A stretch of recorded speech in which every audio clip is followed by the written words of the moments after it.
Wow. Listen to Louis Farrakhan. If the first man were white,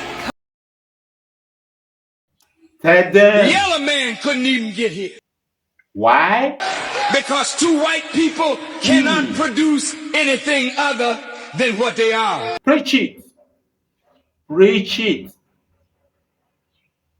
So, I'm not teaching black supremacy. I'm just teaching actual facts.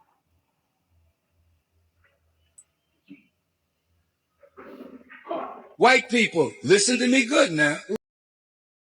You can't produce us. It's a mathematical, genetic That's my preacher. impossibility.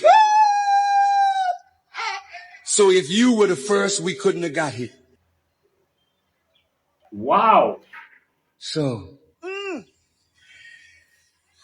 the black man has in himself the whole range of color. Thank you. Because black is not a color.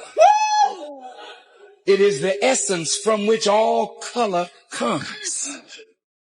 Come on.